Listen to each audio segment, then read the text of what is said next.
Paul and Drums here at chucklevins.com. Wanted to highlight a product line that, while we've sold for many years here at Chuck Levin's Washington Music Center, has really caught on of late amongst not just jazz players, but a broad range of players from gospel to fusion to indie rock, and that is the Istanbul Agap line. I've also heard it pronounced Istanbul Agap. There have been many Turkish cymbal brands that have came and went, though Istanbul has stayed around a while, has solidified their series, and even has a more budget series called Exist. If you are interested in any of these, or any of the many other Istanbul products we carry, you can check us out at chucklevins.com.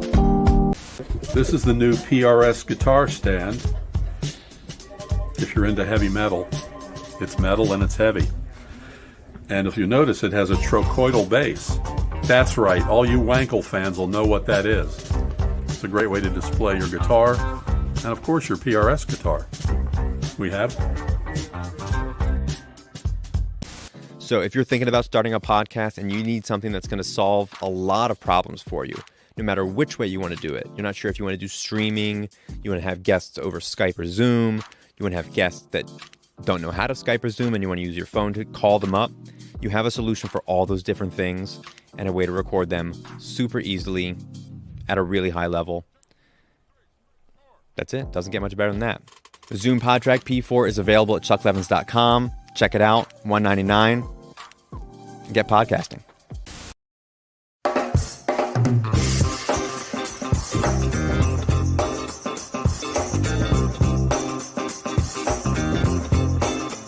It's gotta be against the law to look this damn good. Cause baby, I feel real good and I wish I would. It's gotta be against the law to look this damn good. Everybody watch out. Watch out now.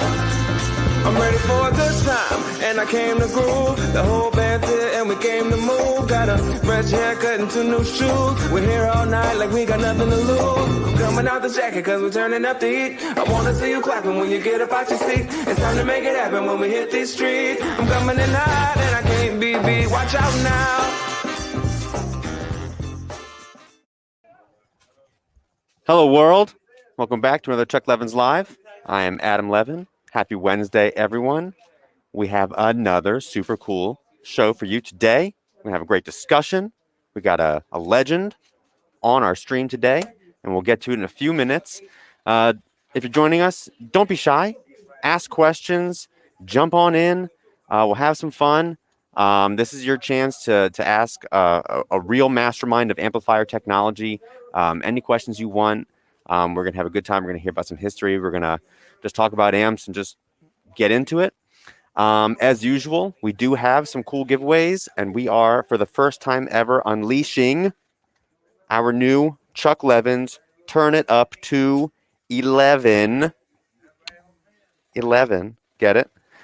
T-shirts. So you have 30 minutes to enter, 35 minutes. It's super easy. There's all kinds of cool ways to do it. Drop your comment or check the comments down here for the way to enter, or you can check out chucklevins.com. Just enter as many ways as you can. Just do it. They're free. It's easy. They're awesome. And they're limited edition. This is the first time we've ever unleashed them upon people. So do it. That's all I got for you now. I have 2 co-hosts today because I don't know much about much. So I'm bringing in the big guns. We have Carlos Romero, who is our guitar department manager. Carlos, hey, how are you? Great, from his home studio. And Carlos has been guiding the guitar department for the last several years. He's been part of the family for over 20 years now, and we have done some really cool stuff. One of which is bringing on Bartel Amplifiers and working really closely with Mark to develop some cool colors and some cool amps and really just bringing it together and having a good time with it. And the other big brain that we have with us is the man, the myth, Paul Schein. There he is. And Paul Schein is approaching 40 years at Chuck Levin's Washington Music Center. Fun pack. Don't forget to say fun pack. The fun pack. And yeah, Paul's seen more amps and guitars than most humans ever in the history of time, I think is safe to say. So we are going to have a great show. As usual, everybody ask questions. We have like the truest. Oh, Carlos. Do you know we share the same birthday? Me and Paul. The two of you? Yes, same birthday. Yeah. So it is a holiday. It doesn't get any better. No. It's a true American holiday. It's a true guitar holiday. Their birthday. That's it. That's it. Before we bring on Mark, I'll let you guys share a little bit of your history and your experience with Tone King and Bartel Amplifiers before we bring on the man himself. So why don't you guys just tell us a little bit about, your history with them, your first experiences with them and what we're doing today. Paul, Carlos, why don't you go first? Yeah, okay. You got Paul has the beginning. The history. Okay. Yes. So, the famous NAMM trade show that all of the dealers go to see all the wares that are laid out there, back when you used to be allowed to go to a NAMM show, which they didn't do this year for obvious reasons. I was down, I guess it was in Hall E. When you're a new builder and it costs a lot of money to have a booth at the NAMM show, you can only afford Hall E, which is downstairs, and it's kind of the neophytes getting their feet wet can afford to have a little booth there.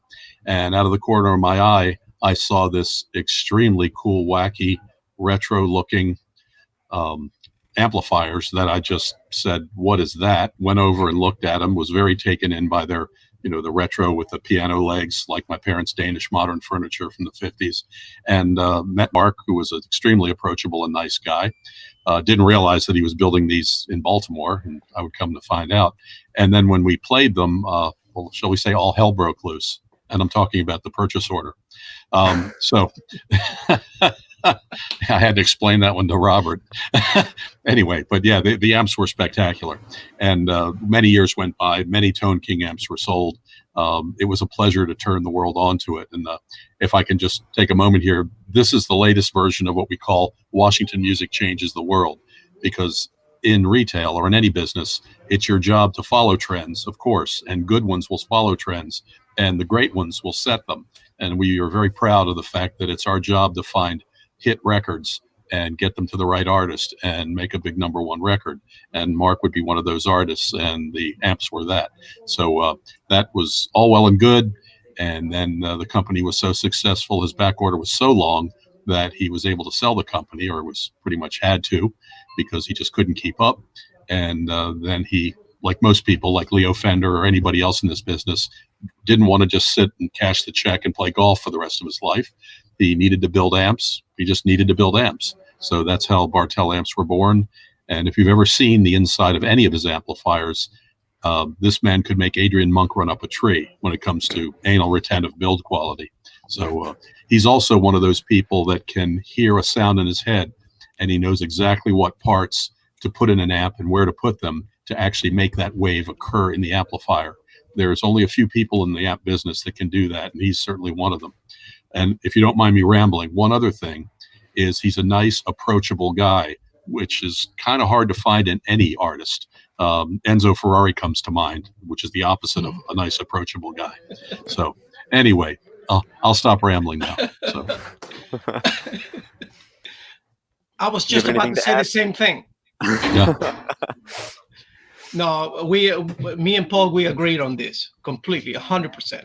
I came to Washington Music Center when we were already basically selling Tone King amplifiers back then. And from there, it went to, it kind of grew, definitely grew. And then when Mark announced to us that he was planning of making his own new line of Bartel amplifications, me and Paul, we look at each other and it's like, let's go. We're ready to go. Let's get aboard with him. And since then, we haven't stopped, supporting the brand. It's you're gonna have to hear it from him. Everybody has to hear from him. Well, I think it's time we hear from the man himself. Let's bring Mark in all the way from Baltimore. All right. Hi, you guys. Boy, that's some going, buildup. I don't know if I can live up to that. But Man, I really No appreciate pressure. all your, well, I know, but I really appreciate all your support over the years. You know, like you said, we met way back in the old days, and I was talking to Carlos about this. I believe you guys were my first U.S. dealer back when I started. That's right. That's right. And that's really something, you know. That's back when I would hand deliver the amps, drive them down to D.C. for who knows why. But yeah, so we've had quite a history, and I still have my guitar you sold me, Paul. That's right. Telecaster. 2005, still got it. It's wonderful.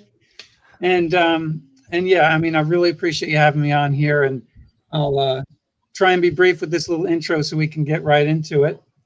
And I mean, where would you guys like to start? I mean, I think I kind of searched the shop to find some interesting things to talk about, and I found some old relics from the old days that might help me get my origin story going.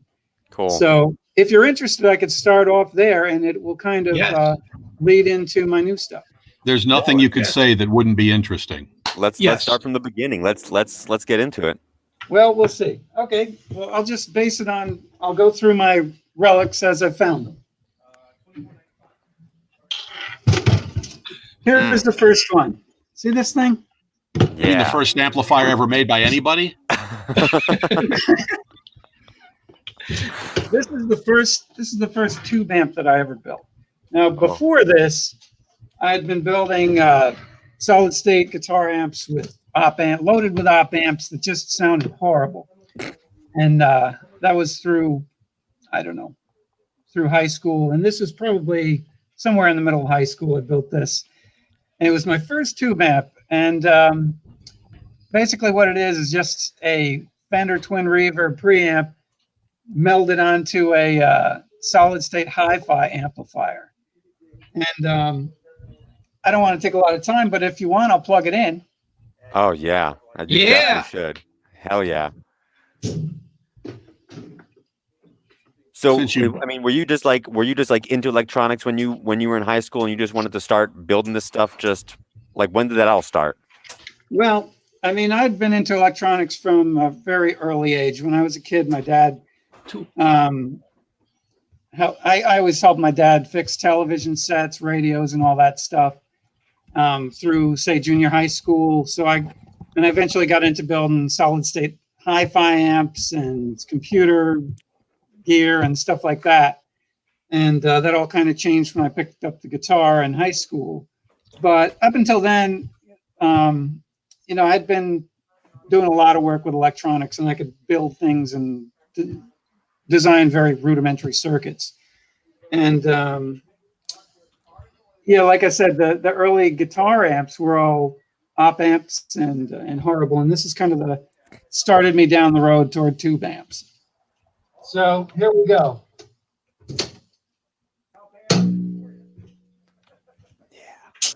Yeah. Let's see if this still works. Now, this was built probably in the 80s. I'm picturing that scene from Back to the Future, right? Yeah. You know I don't know if these capacitors are going to explode or what.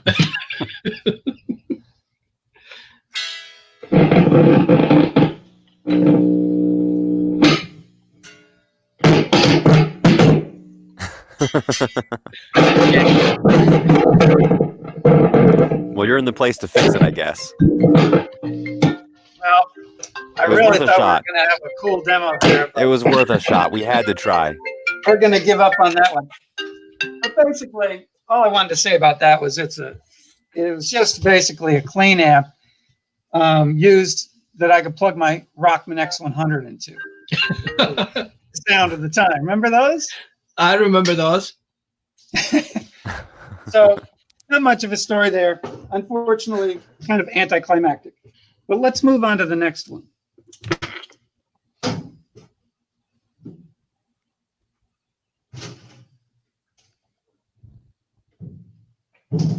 Yeah. Oh, now you're talking. Okay.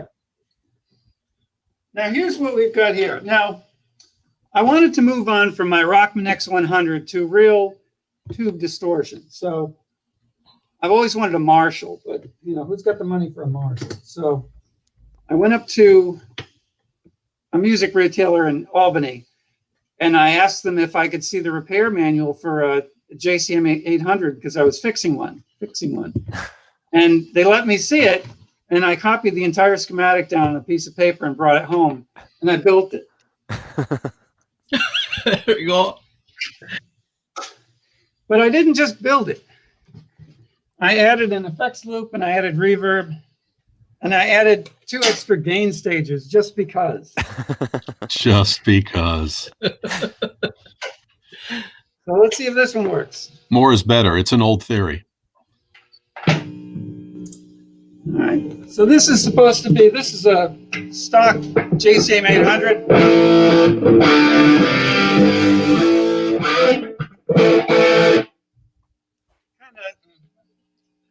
Then this is my one step up. I should tune this. Good enough. And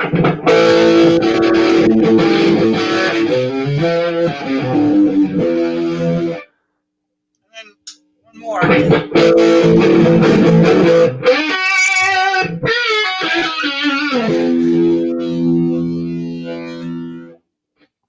So That is awesome. slower. Now hold on. Now, let me tell you about this. It's like being in like Santa's workshop. Yeah. Now take a look inside. This cabinet is made out of really thick, stiff plywood and braced with angle iron. This cabinet is extremely stiff. And right from the beginning, I could never understand why this amp just never projected. Put out 50 watts into 2 12s, and it just seemed like the sound was stuck in that cabinet. It couldn't project. Later on, I, kind of made the connection with the construction of the cabinet. And that's all part of what I pursued with my cabinet design work in the future. So let me put this one away.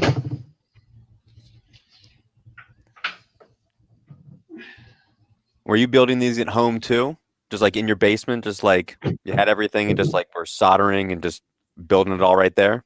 Oh yeah, this was at my at my parents' house. Bet they love that, the extra 2 gain stages. Well, I Here got comes. to try them out. Like when they would go to the store, I could try them out. Mhm. And when they would come home, they would flick the lights on and off, and then I would just tune it off.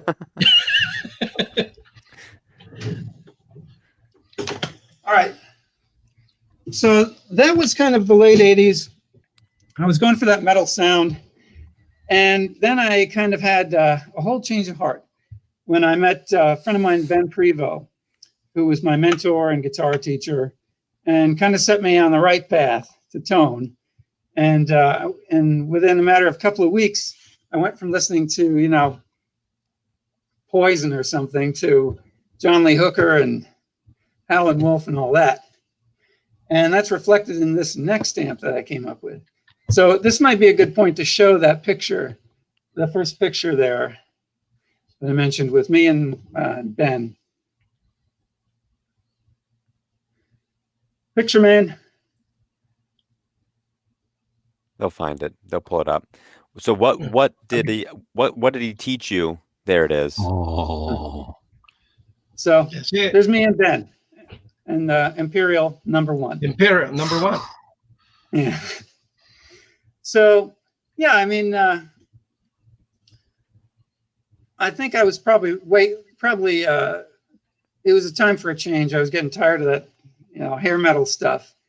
And it just turned me on to blues music that I hadn't really listened to before. I didn't know anything about it, but it just completely knocked me out and completely changed the idea of the sound I wanted to get out of, my amp designs.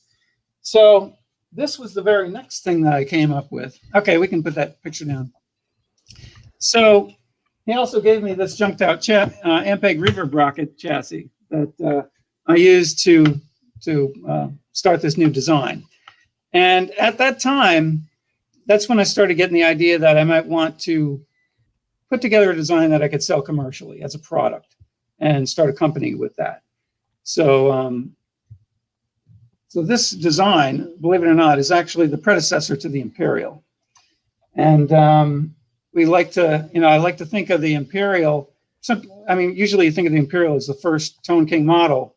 If you look at the serial numbers for the Imperial, they start off with 200 dash something or other. Well, they did. There was actually a model 100, and that's this.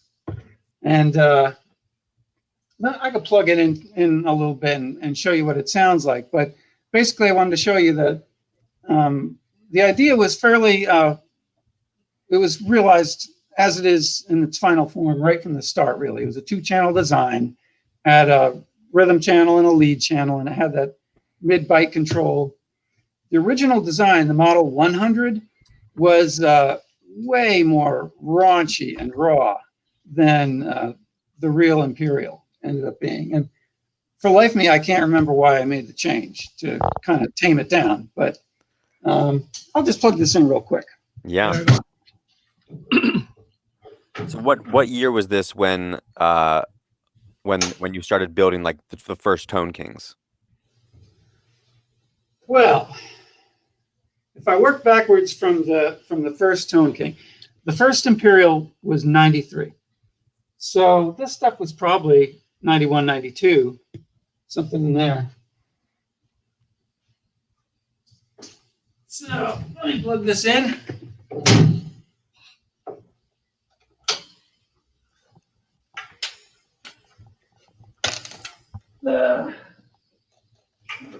Better use Paul's telly because the other thing's out of tune. I only sell guitars that tune up. Yep. Thank God, I need it. All right. So the funny thing about this prototype is that it has all the features and all the controls of, say, a Tone King Imperial, but the voicing is very different. Like here's the clean channel. I don't know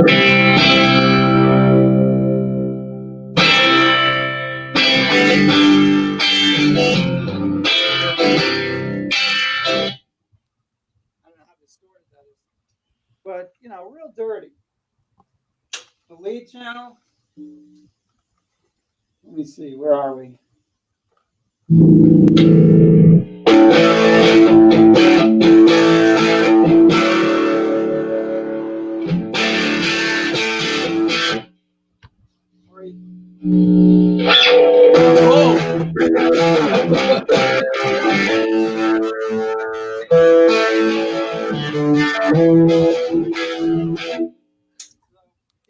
Real dirty, but a lot of fun. Don't worry, hold on. There's a story attached to this. Let me just move things around a little bit. So here's what happened. I developed this prototype.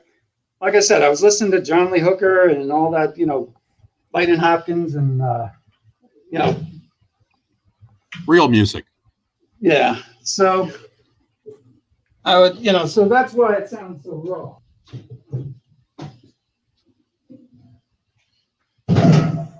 Okay, well, I can move this up.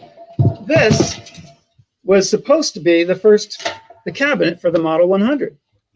All right, it's covered in tweed from the fabric store, and includes, there's a chassis. Why isn't it completed? And why isn't there anything built in this chassis? I don't know. I don't remember why. So for some reason, I changed my mind. I decided it was too dirty and toned it down to become the Imperial. And it's a shame. There's never been a speaker mounted in this. And when I look at it, this is like 5/16 yellow pine plywood, and this is kind of a mahogany core, weird plywood. I bet you it sounds really good, but never plugged anything in. So there's an interesting relic right there. So we actually have some questions from the audience. Dimension 11 on YouTube asked, why was there a center brace there? In the middle. Oh. You mean this? Yeah. Because at the time, one of my favorite amps was this old Gibson. So this is a direct ripoff from that. And Don't tell them that. Careful. Their Yeah. legal department is the stuff of legends. Yes. right. And this would have been a total failure. It's hard to see here, but this is a metal screen right in front of the speaker. Mm.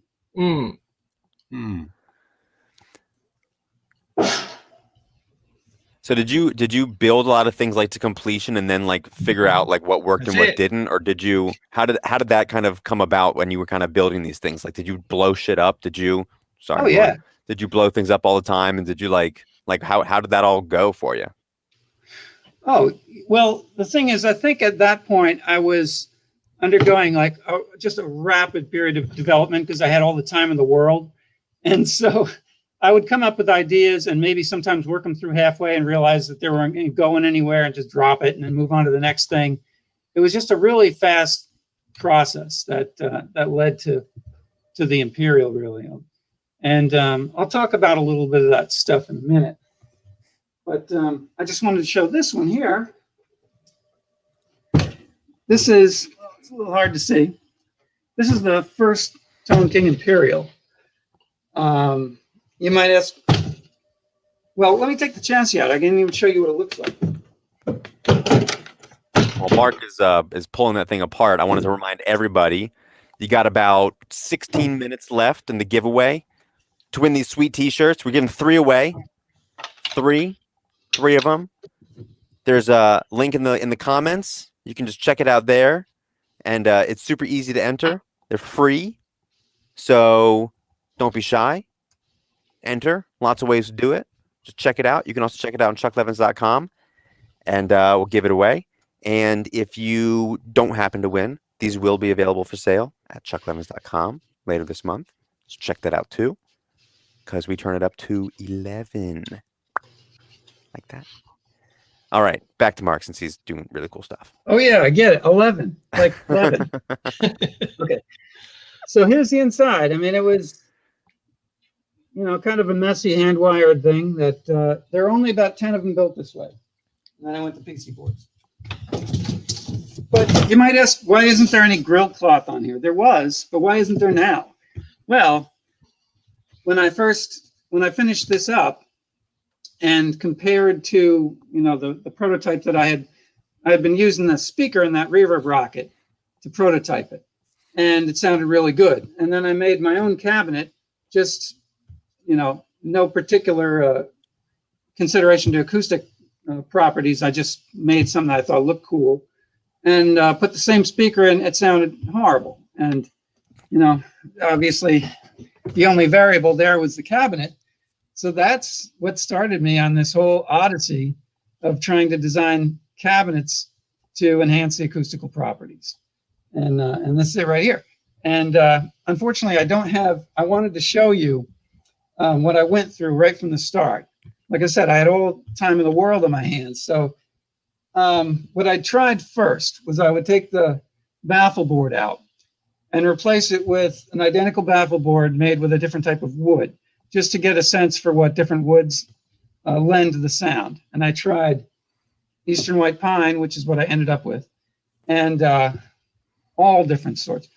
Mahogany, cedar, red cedar, Port Orford cedar, ash, oak, maple, various plywoods, quarter sawn Sitka spruce. I had to drive way far to get that.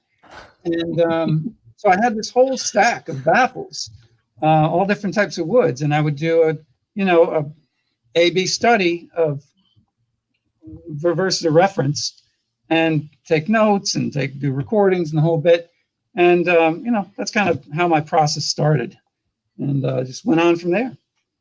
That's and awesome. that became something that I pursued all through the Tone King years, and, to an extreme degree for my new stuff. So let me put this one back.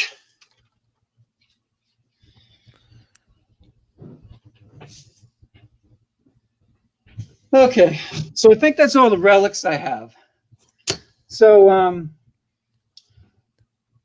I think, I don't know, Carlos, you said you probably just wanted to fast forward right onto the new stuff, or? Right. Well, yeah, there's a lot to talk about the new stuff. You know, I mean, Yeah, since you came to the absolutely. store, I think you came to the store in November of 2017 with the prototypes, and you Oh, played wait, it before for we do us. that, Yes. and before we do that, let's just show two more photos, so I could make a brief point about something here. There, those two photos we mentioned about the brochures, first one, then the other. Okay, so this here is was kind of my first product line. This is the stuff that Chuck started selling Oh, back in '94, maybe. And just kind of an interesting story. I don't know how many people have seen that Continental, the 212, but where that came from is kind of an interesting story. You know, I was developing a 40-watt amp, and I needed a 212, so I took two Imperial cabinets, some on their sides, and set them next to one another. And I thought, wow, this sounds really good. I wouldn't put the speakers on the baffle like this if I were to design a 212, but this sounds really good. So that's where that design came from. And then it had too much bass, so I had to pick it up off the ground. So I'm like, how am I going to do that? Well, I better put legs on it. So some people think I'm like some kind of designer designing that 212. It was all just by necessity. So that's that. And then let's move on to the next photo. This is kind of the trio that we ended up with the original model. 60 watts of Class A That's power. 60 watt Look Galaxy, out. baby. Look out. I love this photo. I really do. Even if I do say so myself. But this is kind of the trio we started out with. And the one thing that we got a lot of comments when we went to NAMM with this setup. In fact, that curtain went to NAMM. I had a rotating table with 3 Galaxies on it, rotating around until it broke, and then it just sat there. But a lot of people come up to me and they'd say, I love the way it looks. I'll buy it. I don't care what it sounds like. And that kind of stuck with me. And I know you might think that's a good thing, but to me, that's not a good thing. To me, an amplifier should be an amplifier. And when I started my new line, I consciously decided this is a serious amplifier to make music with. It's not a rocket ship. It's not an automobile. Let's make it look right. Let's make it look like an amplifier. So I completely eliminated all of that Art Deco stuff and that, atomic age stuff, and just let's make it look like a good amplifier. So that's where some of the styling of the new stuff came from. Just so people take it seriously.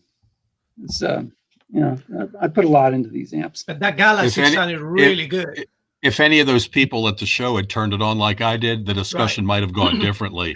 Yeah. Because damn. Yeah, those amplifiers sounded really good. My sales point with your amps has always been 2 amps for the price of 3.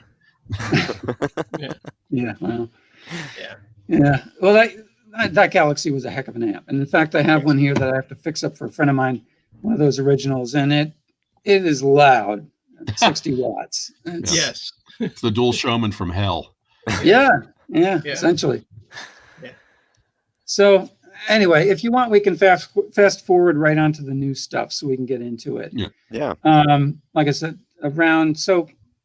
Tone King took me through 2016 or something.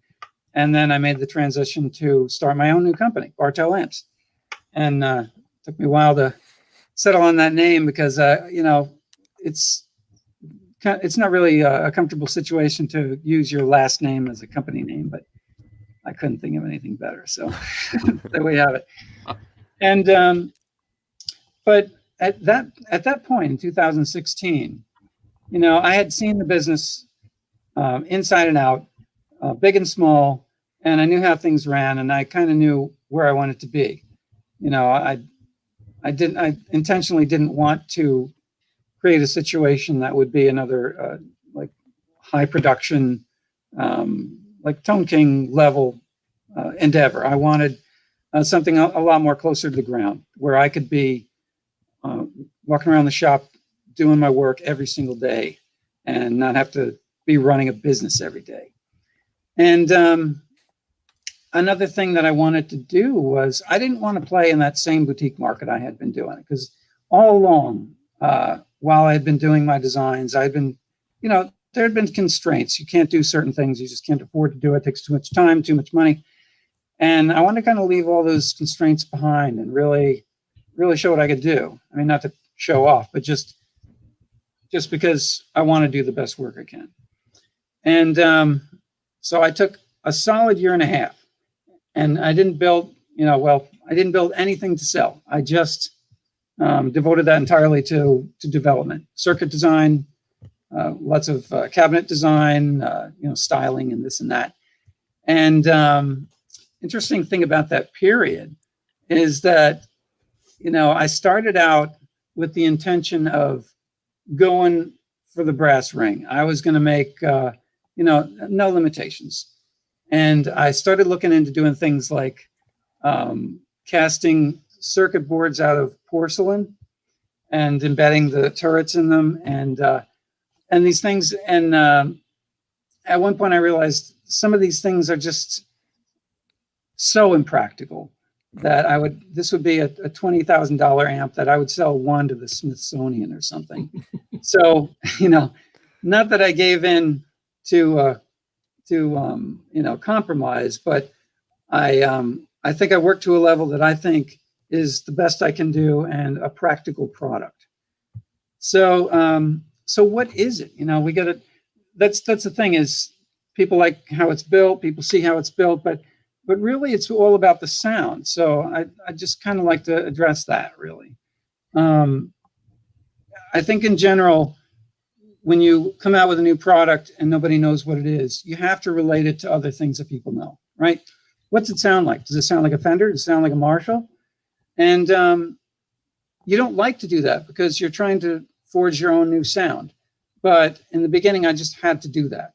And, I'll do that right now because a lot of people aren't familiar with my stuff. So in general, I'm really into vintage guitar, vintage amp sounds, really. I'm not into anything too modern. I like old 60s Fenders. I like, older JCM 45 kind of Marshall sounds. I like some of the early Vox stuff. And I wanted to wrap that all those tones up into one amp and one very straightforward, purist design. Sounds hard to do, and it is hard to do. Typically a single channel amp has one particular sound that it makes, and the tone controls are just a minor tweak on that. I wanted something different than that. I wanted to be able to legitimately dial in, okay, I want kind of something that's a scooped Fender sound. Now I want something that's a tweed sound. Now I want a hot rodded Marshall sound, all in one channel. And I did that all on paper at first. It took, like I said, a year and a half to get this right. But that was a cool thing about this design process. This was very different than what I did with Tone King. With Tone King, I would generally start out with, I'll show you.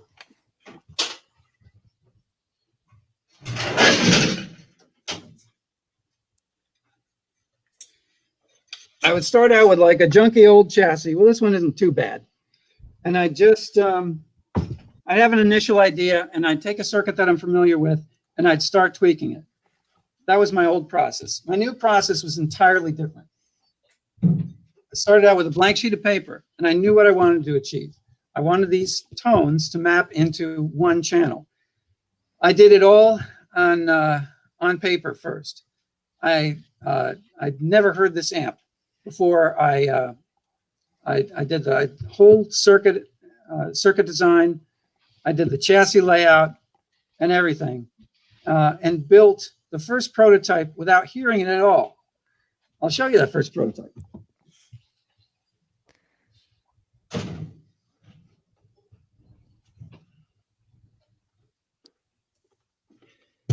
All right, it's only 3 years old, so it doesn't have a lot of history to it. But this is the first prototype. Kind of messy inside, but if you look at everybody take note of what he considers messy. Yeah, Please take note. Yeah. I wouldn't come near that with a 10-foot pole. Well, I had to do some crazy things. Like I needed a tapped pot, and I couldn't get one right away. So I took a regular pot and took it apart and kind of modified it. And That's gross. so anyway, my point here is that this design process was way different. I designed this whole thing and built it and then plugged it in and heard it. And it actually did what I wanted it to. Very few little tweaks. And so, that was pretty gratifying when I plugged that in and it actually sounded the way I wanted it to. Now, the one thing it's funny to think that I got all that right? I got the circuit design right, but one thing I didn't get right is, if you notice, well, maybe it's hard for you to tell if I bring the other one over. The control panel is backwards. I designed it so you read it from behind the amp. And I got so tired of that I flipped it around, mirrored everything. So anyway, so I got a little bit off on a tangent there on my design process. But to go back to what the amp is, like I said, I like to get those vintage voicings. And so I designed this special preamp circuit, a single channel preamp that can legitimately dial in that whole range of voicings that I like. Not just variations on one voice, but really multiple voices. And but those are the voices. When I think of the sound of an amp, I think of two things. There's the voicing and there's the sound, okay? And what I mean by the sound is, the overall character of what you hear. For instance, I'm trying to get a sound with kind of more purity and more harmonic balance and just more depth and dimension, and apply that to all the voicings that I can get with that preamp. And that's kind of another dimension of what I worked on with this new design, to really take it forward. That's because in general, during the Tone King years, what I always tried to do was I tried to achieve the sound of a really well broken in vintage amp, which often sounds a lot better than the new amp. Just sounds more organic, more natural, broken in, looser. And I did that in many cases through the years, but with my new stuff, I didn't want to stop there. I was like, let's go past that, and let's get even more purity and balance harmonics and all that dynamics and clarity and all the stuff that gives you the kind of natural sound quality like you would get from an acoustic instrument or something, to make it really fun to play, whatever volume level you're going to play. So, those were kind of two elements of what I was after. One was the multiple voicings, and the other was just a general enhancement in sound quality overall. The third thing I was trying to get was a really good master. Now, I call it a master volume. I probably shouldn't use that terminology because it's very different than a traditional master volume. It's just way more effective. I'd been using attenuators through all the years with Tone King to increasing success, I think, over the years, getting better and better. But there was still some things that I couldn't quite get with an attenuator. I could progressively, I was getting better at maintaining kind of the harmonic balance. So it sounded, the overall EQ and the general tone of the amp sounded right at low volume, but it always seemed to lose that attack and presence and that immediacy. And that's what I'm able to achieve with this new circuit. So it kind of does the best of both worlds, where it retains the tone of the cranked amp, and it also gives you a presence and that,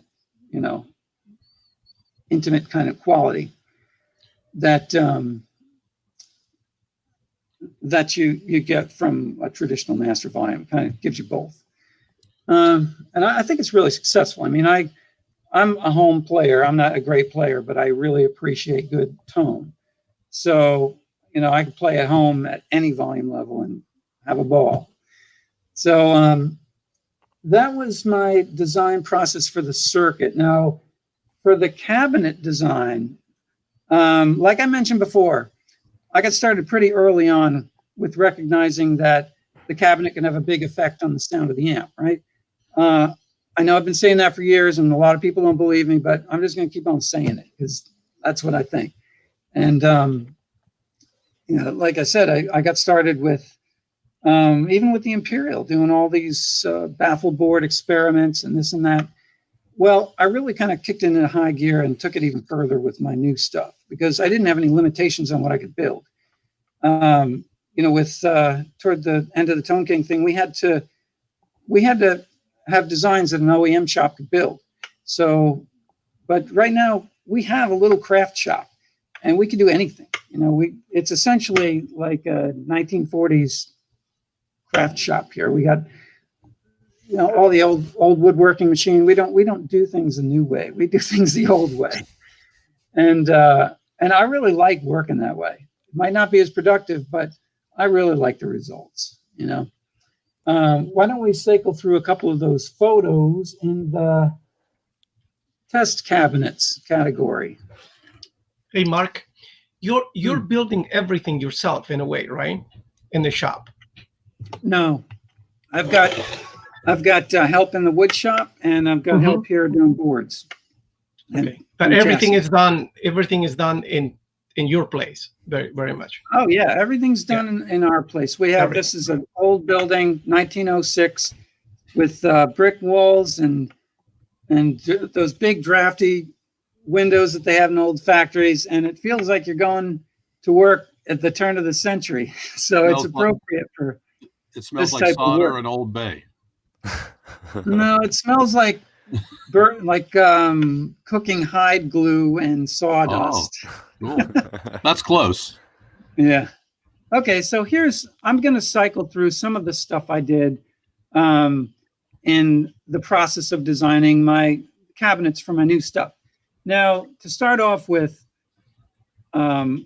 since we have, let's stop there for a sec. I had been using plywood for a long time because it's a homogeneous material. It's much easier to deal with on a production basis. When you go to solid wood, I personally pick out all the boards myself and decide how each piece is being used. You can't do that on a high production basis, but I decided that's what I'm going to do if that's what it takes. And so I started out with a whole series of test cabinets. I've only got a couple of shown here, only got a couple left, but I've probably made, I don't know, at least 25, 30 test cabinets, trying different variations of things. And let's cycle through here and I'll talk through them. All right, here I am building up a test cabinet that shows the effect of the grain running in one particular direction.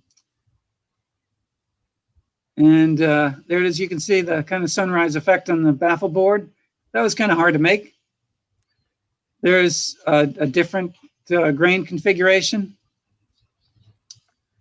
There's another one. This is a test fixture. It's not a speaker cabinet. It's a test fixture that I used to study panel resonance and help me make some decisions on some of the subsequent test cabinets. That's still my test fixture with a speaker in it. And it is almost done. There's a fancy joint I had to come up with. And there it is. Oh boy, maybe I have too many pictures. This is starting to resemble Louis Wayne's famous cat paintings. The series of cat paintings as he descended into madness. Well, here's a 3D rendering of, what the cabinet looks like now and how the Tolex is organized into a kind of a two-tiered thing to Two-tone. Is that it? All right. Well, is that all the pictures I had? Yes. Yes. Okay. Yes. Yeah. Well, just in general, like I said, I did like 25, 30 test cabinets, tried just about everything that was left to be tried. and using all the stuff I learned over the years. And, it ended up being a solid Eastern white pine cabinet with the baffle glued on and a special Sapele flange on the baffle that tunes the response to the baffle. Mm. And we'll see some more of that later. I've got a set of photos in cabinet construction. If any of you people think there's anything accidental in a Bartel amp, you're wrong. No, there isn't. No. Well, yeah. Well, I just want to be sure, and I just want to, make sure I'm doing the best I can. And the cabinet thing was no joke. I mean, that was a lot of work, and to test out the cabinets, I really needed a fair test. This was science, So what I did was I don't have like a treated chamber to listen in. So I had to deal with a room that the sound varied from place to place. So what I did was I created this sled that I could put two cabinets on. One is the reference and one is the new. And I would just with my foot move them back and forth so that they were in the same exact listening position. And I would listen to one, listen to the other, and come up with a judgment. So, that's kind of the level I would go through to make sure I got it right. And I had started off way ahead. I mean, I had 30 years of experience with the stuff to start off with, but just to really take it as far as I could go, it did take a lot of work. And I think I really got something special out of it. When you listen to the way this cabinet sounds, it really just has everything I want. It's got that kind of deep resonant sound that you get from a pine cabinet, but it's not muddy like you would get from a cabinet like that. It's got plenty of snap and presence, and it's got just that depth and dimension with that clarity and that focus. They're great. I really like the way they turned out. So that's the cabinet design. Let me see what I was thinking next.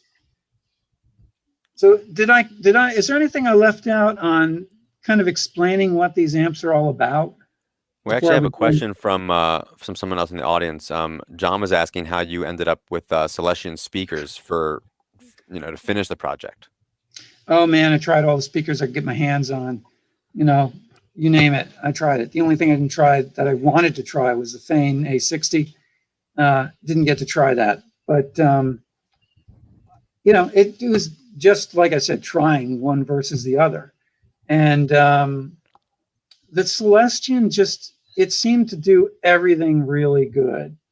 The other one that I really liked was the Scumbag, their Alnico. They had two different ones. It was like SC, I don't remember the numbers. They had two different ones. Very good sounding. They sounded really broken in, but they just didn't have the efficiency that I needed. And they just didn't quite have that. They didn't explode in the cabinet the way that the Celestion does. I really like the cream. I like the blue. I use the blue in the little Sugarland because it's 15 watts or something. The speaker is, and the amp is 12, so it's okay. And I know that sometimes you could take a blue and put it in a really tight cabinet and it might sound kind of bright and janky, but in a cabinet like this, man, it really sings. I've always loved Celestions, and I don't know. I mean, I did try a couple of other speakers that I really liked. There was WGS has this brand. They're coming out with Amperian. You ever hear those? And they have one that's really, really good. And it has a little more mid-range than the Celestions, than both of them, which I really liked, but it didn't quite have the sizzle I want on the top end. So I don't know. It might be worth a conversation with those guys to see down the road, maybe look at something different. I don't know. I'm always on the lookout for new speakers because that's a super easy way to make things better. We have another question. Gabriel asks, is there a lick that you play to test out every tone or every amp that comes to your shop? No, there isn't. It's just whatever I'm playing at the time, which varies. I mean, it goes from, but the stuff I play, I don't play anything anybody else would want to play. I play like Tiptoe Through the Tulips or, some Hey, that was a hit. Yeah, back when me and you were kids. But, I do have certain riffs I play. So I play some Foghat. I play some Black Sabbath. Play some Blue Oyster Cult. Play some... Again, real music. Yeah, Southern Culture on the Skids. There's a thing I play by them. Play a little telly stuff. Yeah, And I was wondering, what guitars do you play your amps with? Well, to me, you have to have a reference. So the reference is the Telly, Strat, and the Les Paul. At the shop, I use this guitar here. This Vance guitar made by a great luthier in Australia, and I love it. It's really great. But for development work, I have to use the Les Paul, the Telly, and the Strat stock. I don't have any offset guitars because I'm not cool enough for that. It's just, But I know I mostly play. I play that Vance a lot. I play the Telly a lot, and that's what I do. We got another one. Tony was asking which model sounds like a 60s Fender and a JTM in one channel. Well, see, that's the thing. All three of my models that I make now, the Sugarland, Starwood, and the Roseland, are really very much the same. They have exactly the same preamp. And the only difference is the output stage and the speaker and the power supply. So they can all get the same range of voicings. And they can all get you those voicings. So it really just depends on how much power you want, how loud you want it. And that was a conscious decision. I didn't want to come out with three different models that sounded different. This one model is complicated enough to describe how it can go from a Fender Clean to a Fender Tweed to a JTM to almost a JCM 800 sound all in one channel. I didn't need to make anything different. That's what I wanted. So I just scaled that for three different models at different power levels, and that's it. Makes it easy. Mike asked, do you select each board and test each cabinet that comes through the shop? Well, no. I mean, I select every board. Yeah. I mean, I go to the sawmill myself. I pick out all the boards based on the grain, and I load them into my Subaru and I bring them to the shop. I do that for every production run.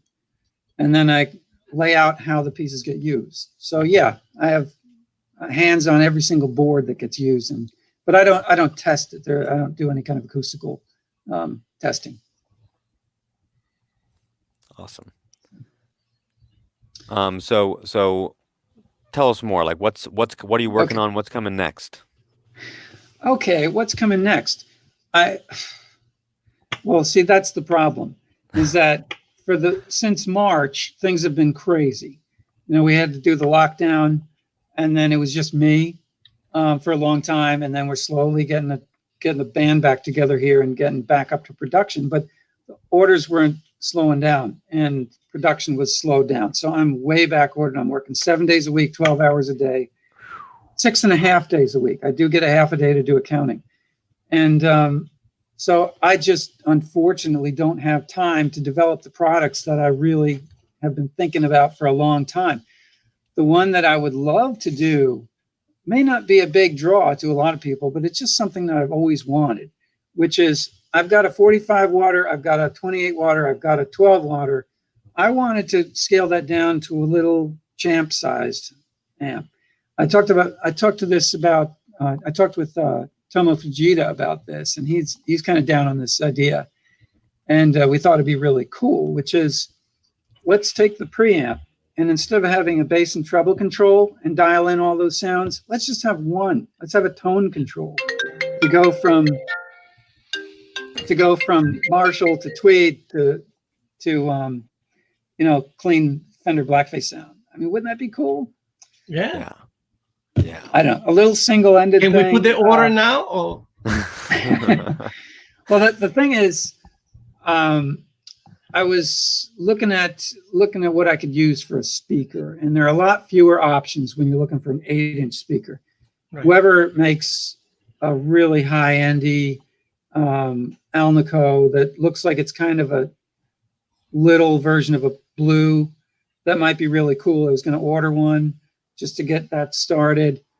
But I thought this might be a really cool little product. Now, of course, the price is going to be high for what it is because, for instance, on the cabinet, we go through all the same operations that we would on the Roseland on this little one. You know, there's not, it's going to be expensive to build. It's going to be, I don't expect it to be a big seller, but that's the advantage of having a company like this that I'm in control of everything. I can make this just because I want to do it, you know, because I want it and Tomo wants it. And I thought that would be fun. There are some other ideas I have. I don't know how much I want to go into it, but if you guys talk me into it, maybe I'll talk. I don't know. Do your ideas come just like these are your like dreams that you have, or are they coming from like questions you're getting from current, you know, owners of Bartel amps and other amps that you've had? Like, how does that kind of like bake into your process? Yeah, I get a lot of great suggestions from customers. That really helps. And yeah, I mean, basically, it's just stuff that occurs to me. But, you know, I sit here for hours endlessly wiring amps all day. I mean, that's my primary job. I was working on this all day. And it takes a long time to build these. So, you know, your brain has to do something. So how long does it take you from start to end to complete an amp? It's so hard because the process is broken up into multiple phases, and they're kind of skewed from one another. I don't typically, since we have many people in here doing different parts of the process, we don't like start at the beginning and finish at the end. Different people are working at different phases, but I can tell you that when I used to build, say, an Imperial chassis, I could wire one of those in, let's call it X number of hours. And this chassis here, it takes me 10X hours to build. Wow. So it's a really long process. And that applies to just about every step in the process. The cabinet, just to make the baffle board, the baffle board is composed of 4 precision cut pieces of Eastern white pine and 8 precision cut pieces of sapele. Everything has to fit together just perfectly. The amount of time it takes just to make that baffle board, I could have made a Tone King cabinet already. You know, wow. It's a lot of time. Upholstery work, I use hide glue now. And yeah, it takes like 3 times as long, but I really like the result. And all of that, I mean, the glue and all that factors into the sound of how this is going to end up. Yeah. And you mentioned the grain too. Like, does the actual grain of the wood actually impacts how it's going to sound also? Yeah. I mean, that's a little bit harder to assess because it's all kind of anecdotal evidence. It's like, I made a cabinet, the grain looked like this, it sounded like this. You know, the next one, the grain looked like this, it sounded like this. So I don't have I couldn't tell you exactly how grain pattern affects the sound, but I just have kind of a sense in my head that, okay, this is what I'm looking for the kind of sound I want. Mm-hmm. And we have a couple more questions. Our man Luke asked, are the reverb and tremolo the same in Tone King and Bartel amps? No. And in fact, I'm really glad you asked that, because that's something that I should have mentioned right off, was that Tone King and Bartel amps have nothing to do with one another. When I started Bartel amps, I started with a blank sheet of paper, and there isn't a single piece of circuitry in these amps that has any resemblance to Tone King designs. It's a completely separate thing.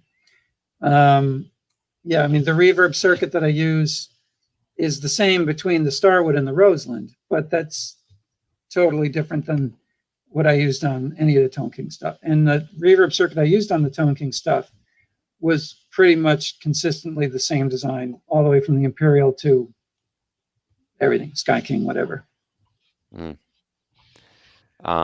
Dimension's got another question. He says, have you ever thought about releasing a pedal? Yeah, that's kind of one of the ideas that I had that I just never seemed to get time to work on, which is I thought it would be really cool if you could take that multiple voice preamp that I have here and link it up to a circuit that does what this master volume does, which gives you a really authentic cranked amp sound. And of course, it would be working at line level. It wouldn't be, exactly the same, but I thought that would make a really cool pedal.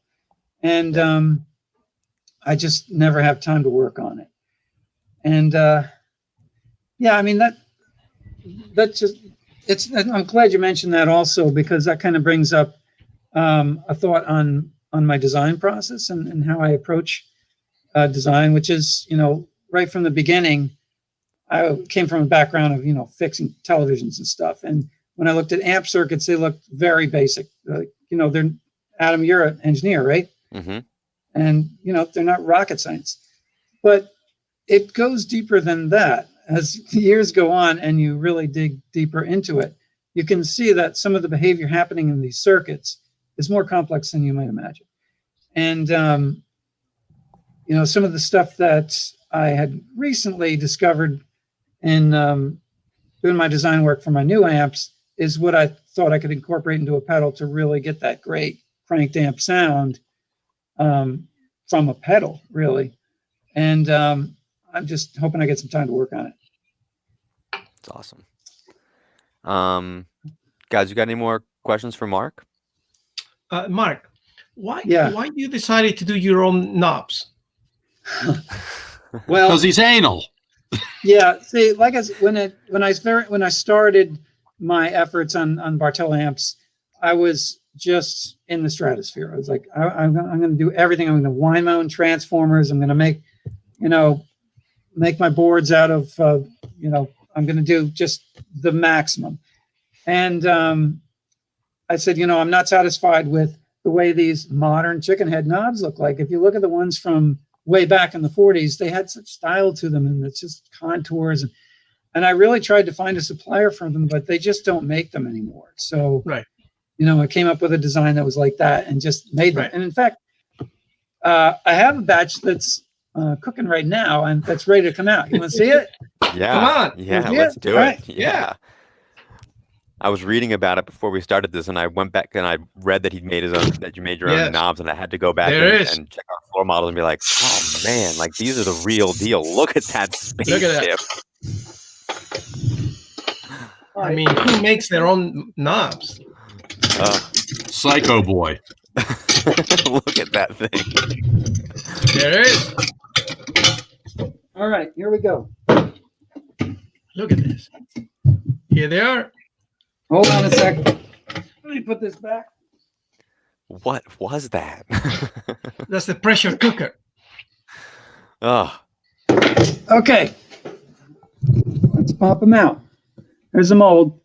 There we go.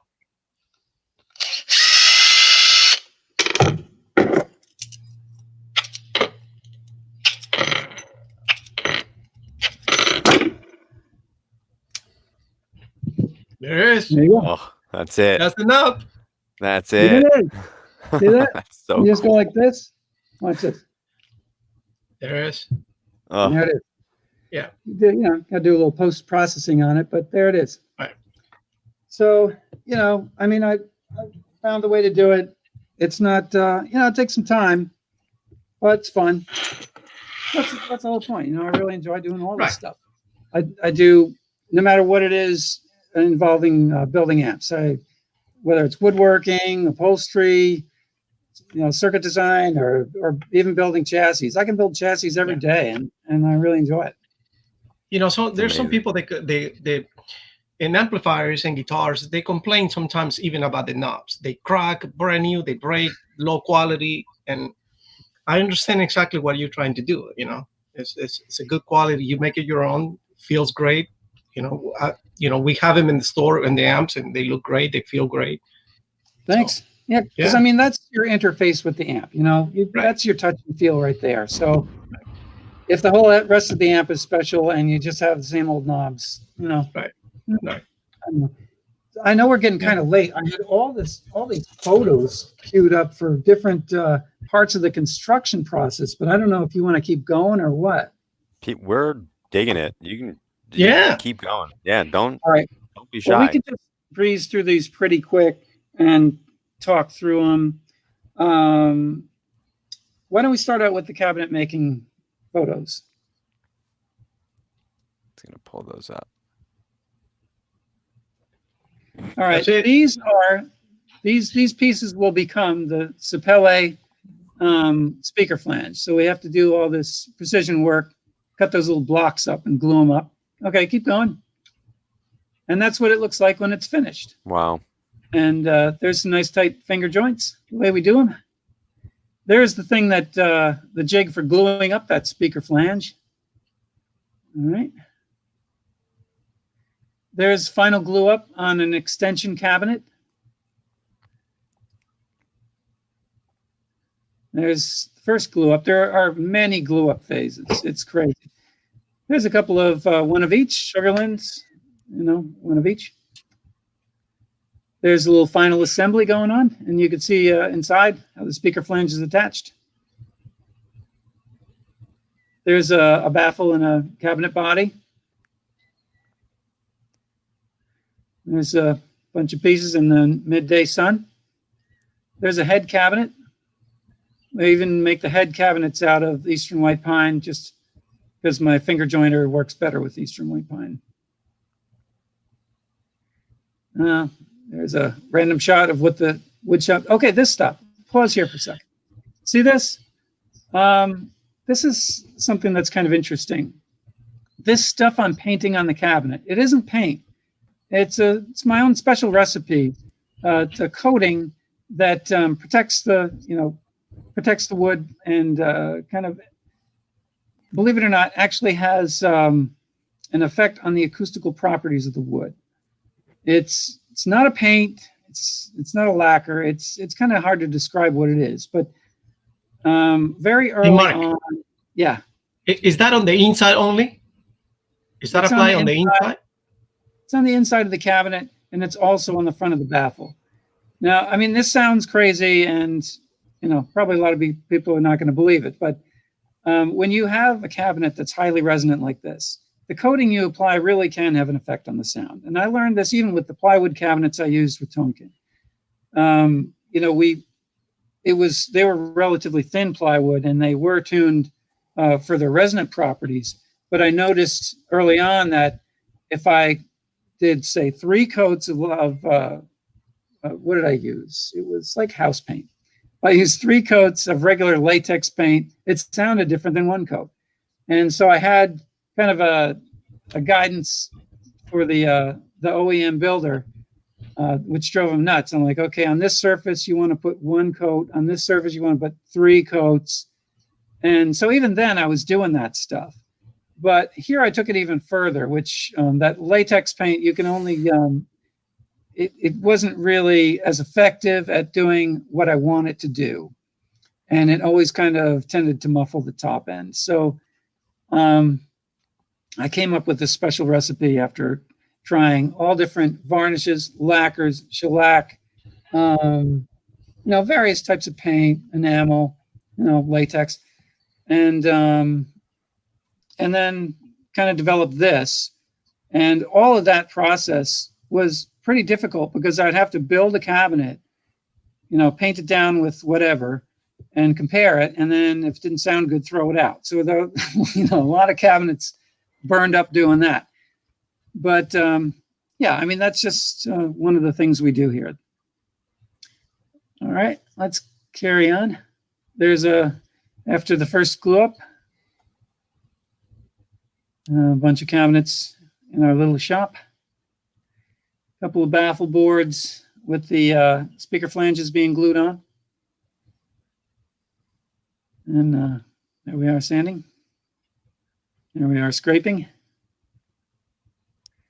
Bunch of baffle boards.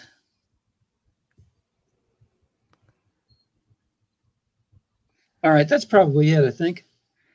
All right, so that's our cabinet shop. Like I said, we have an old world cabinet shop. We can do whatever we want here. And you know, a lot of you hear people talk about this is handmade, whatever. You know, does that mean that your hands pushed it through a machine? Now, there's actually a lot of stuff here that we do fine tune by hand with hand tools. You know, like you read this book by I know furniture maker James Krenoff, I think. Early on, I wondered, you know, why does he use a knife and form the edge on his furniture with a knife rather than use a router bit and get it perfect? You know, it's eventually figured out that there's a real, you know, texture to what he's doing, and that's kind of carried through to what I do with my cabinets. It's awesome. So that's the cabinet shop. Yes. Let's move on to the chassis section.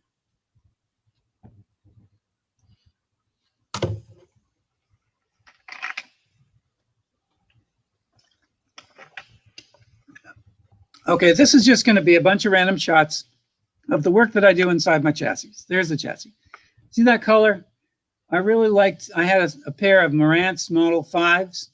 I think they're Model 5s, maybe 7s way back. And I said, let's use that color. And it's got metal flake in it. Looks so nice. Mm. And there's a board. Mike does these boards, sits next to me, does a beautiful job. Yep, yes. Internal wiring. Here we are, close up on lead forming and stuff. It's art. It's true art. Nice. Well, like I said, did you come up with the idea of those little posts that hold the wires when they go from A to B?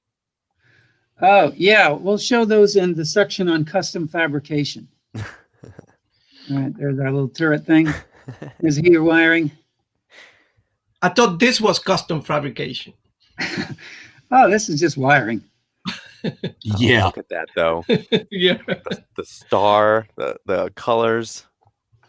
Yeah, because I mean, really, the way this company runs is this is really more of a lifestyle choice for me to build amps this way. You know, I'm not. You know, I consciously wanted to do the work that I love, which is build amps, and wire amps, and build cabinets and stuff, and I'm doing it. So that's why you can see I put a lot of effort into it because I'm having a lot of fun doing it. It's amazing. I just have no ambition to become a businessman and just push people around all day. You know, I want to be in it and working on it. Do we have another set of pictures? Yes. Okay, so we did chassis. Now let's do custom fabrication. We're almost done here. We only got 2 more sections. I don't want to keep you too late. All right, this just shows some of the work that I do. This is making a mold. I do a lot of molding, it seems like these days. This is for a foot switch top plate. I'm experimenting with a new way of making them that will give me a little more consistent results. There's a little back panel. I fabricate those out of Bakelite, buff them up, print them, so do my silk screening here myself. All right. There's the mold, nice and shiny. That's the foot switch top plate. There is. That's it. Those little things, like I don't really have a name for them. Sometimes I call them wire trees. The intention was just to help me keep the wiring neat inside the chassis and to keep loose wires from rattling against the chassis, because that's always a big problem with combo amps. Is there something inside the chassis that's going to rattle when you hit that one note? You know, you don't want that. You need everything to be fastened down tight. And I don't like to use that horrible silicon goop everywhere. I can't do it. So I have to find another way of keeping things tidy. There's some of my old knob molds. There's some knobs I made. There's some of the wire trees finished up after post-processing. There's a faceplate, and I don't print all my faceplates. I have the brown and cream ones done. But if anybody orders a custom amp, I'm printing it for them and getting it powder coated. Those are the handles. I don't make those. Those are made in Virginia by Bob at Brookwood Leather. Does a beautiful job. Love those handles. Bunch of knobs, all in a row. Another knob. I print these little metal plates to go inside the amp with the tube chart. Usually you use like a piece of paper or something, but you know, step up to a piece of metal. Bunch of back plates. Oh, go back one. Okay, see it says 220. You know, I have a bunch of variations that I can print here. So if I'm no matter where I'm sending it, you know, I print, you know, custom for whatever voltage you need. Okay, bunch of wire tree molds. And that's it. So that just kind of shows you a quick view of some of the molding I do and fabrication, this and that. Okay, why don't we look at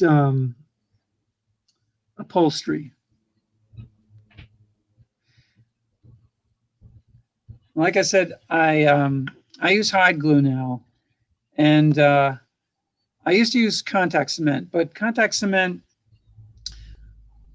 you can't rely on it to give you a permanent bond. It's going to peel back. So you have to either just arrange your upholstery in a certain way or reinforce it in a certain way. Okay, pause here.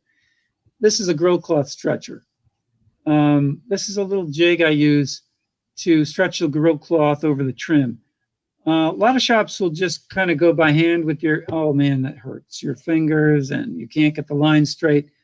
So I've cycled through a number of different stretcher jigs over the years, and this is my favorite. It works really great.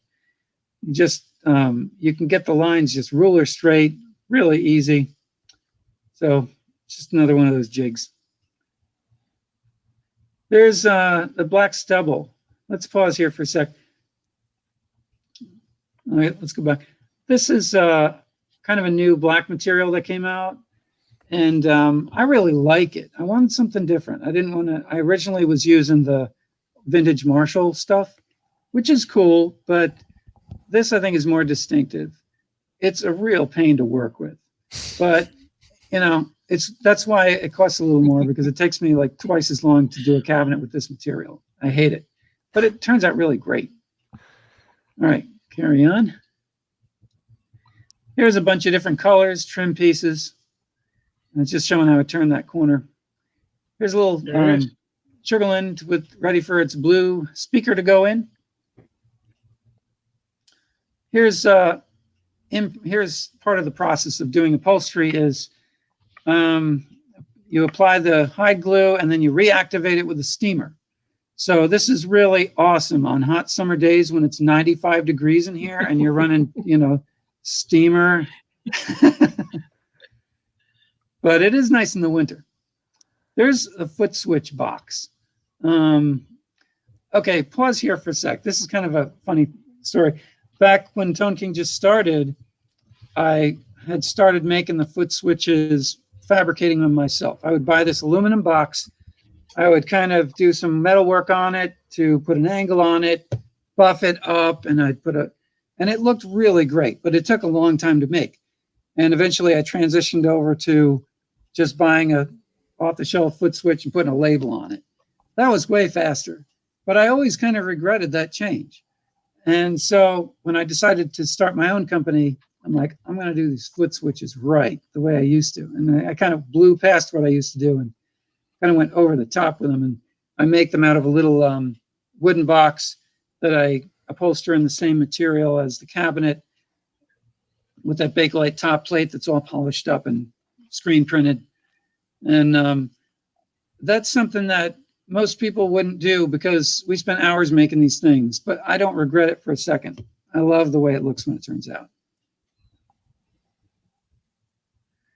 There's a cabinet half done. You can see kind of the shine off of that lacquer. I do 5 coats of lacquer on that tweed. It gives it a really nice shine. It eventually develops into a nice patina. All right. And there it is. I mean, you can see the shine that comes off that tweed.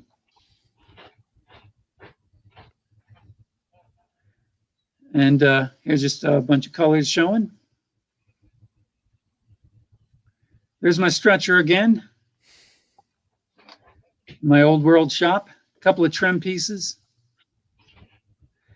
This is probably in the wrong section, but this is me fabricating a back panel. There's a tweed after lacquering. Here's me doing a little bit of upholstery work. There's me making the foot switches. That's right before final assembly. Okay, pause here. This is where Carlos helped me out to develop a really cool color scheme, the green and cream. Paul came up with the British Racing Green idea. He loves British Racing Green. Oh yeah. In case you don't know, I'm into cars. Yeah. So right. Well, this is there you go. Yeah. It was like a team effort. Yeah. Yeah. At first, I really didn't want to do it because I'm like, I did a green app once, and it was that kind of chartreuse green, and it was disgusting. I shouldn't say that, but you guys are right. I think it looks really cool. All right. All right, here we are with some trim pieces and just showing how I turn the corners. And that's it. So just giving you a little look, walk around the upholstery shop. Now, the only other section I have is finished product, just to show some of the new colors and configurations that aren't shown on our website. I started making all this. Here's this is a Starwood head and cabinet. None of this, and there's the cream and brown.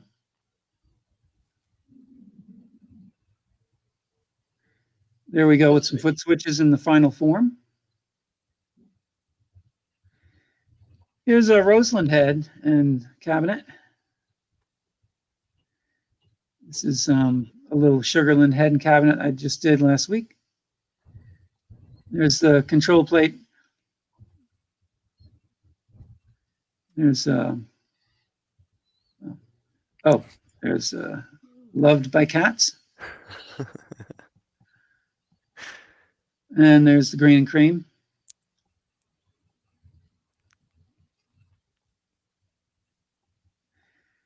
And yeah, I guess this is the standard colors.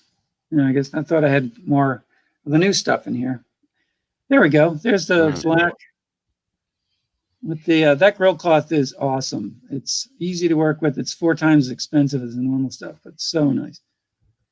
It's it doesn't really, the picture doesn't really pick up how cool that cloth looks in person.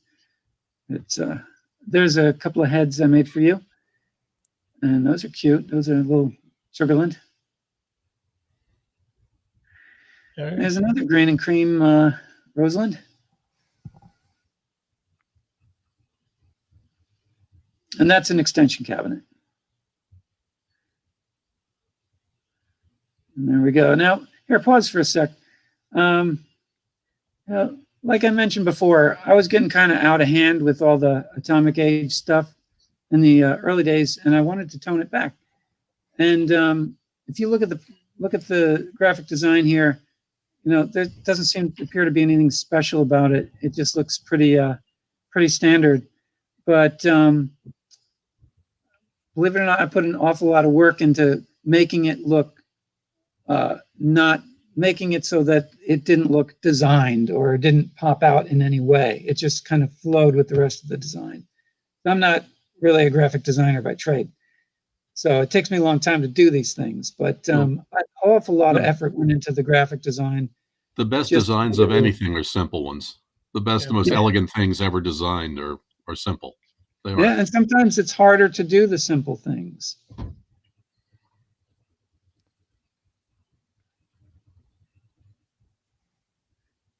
Cream. All right, well, there we are. Yeah, I just wanted to show a couple of the finished products because I haven't been very diligent with updating my website. So if you go on my website, all you're going to see are the 3 models in tweed and brown and combo form. Now we're doing heads. combos. We do 112 extension cabinets, straight front or slanted front, and we do the 4 different colors. We'll get it on there as soon as we can.